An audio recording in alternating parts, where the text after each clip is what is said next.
వేగుతున్నాయి, బాగా ఫ్రై అవ్వాలి.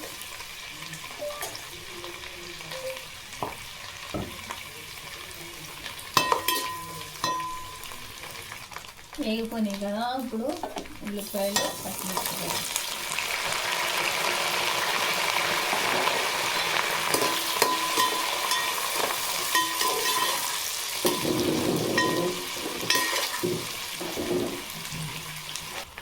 ఇప్పుడు ఉప్పు, కారం,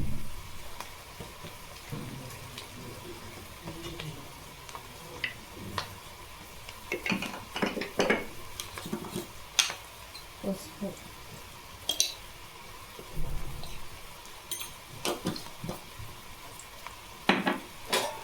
కలిపేసుకోవాలి. అంటే కారం గోంగూర పుల్లగా ఉంటుంది కదా, మళ్ళీ రెండోసారి వెళ్ళాను కారం, అందుకని నేను వేస్తాను. చూసారా వేస్తుంది, చాలా సింపుల్గా గోంగూర.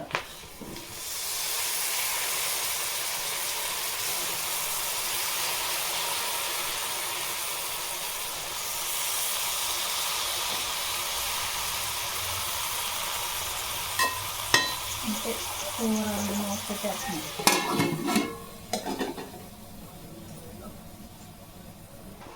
ఇంకా కొంచెం ఉన్నది వేసేస్తున్నాను, ఏంటంటే పులుపు ఎక్కువ అవుతుంది అన్న, పర్వాలేదు పులుపు ఎక్కువ అయినా కొంచెం ఉప్పు వేసుకుంటే సరిపోతుంది, అందుకని ఇది కూడా వేసేస్తున్నాను అన్నమాట. కొంచెం వాటర్ వేస్తే గోంగూరలో వాటర్ తక్కువైనా మూత పెట్టేసుకోవాలి. ఇంకేమీ అక్కర్లేదు. చేపలు ఏమైనా చేసినప్పుడు కొంచెం పసుపు ఇలా రుద్దుకుంటే స్మెల్ అన్నది ఉండదు. ఎండు చేపలని పచ్చి అయినా రుద్దేసుకొని కొంచెం కడిగేసుకుంటే సరిపోతుంది. స్మెల్ అన్నది అసలు రాదే రాదు, పసుపు వాసన వస్తుంది చేతిలో, చొప్పు పెట్టుకోకుండా. ఒకసారి ఎంత ఉడికిందో చూపించా, చూసారా ఎంత ఉడికింది. ఒకసారి కలిపేసుకుంటే మనకి గోంగూర అన్నది బాగా దగ్గరకు వచ్చేస్తుంది.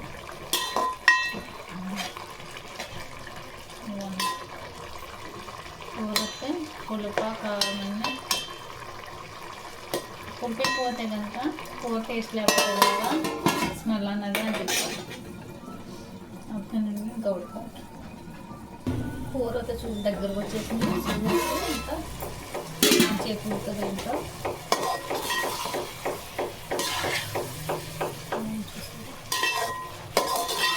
కొంచెం లేకపోతే కొంచెం కూర గోంగూర అన్నది పేస్ట్ అయిపోయాను.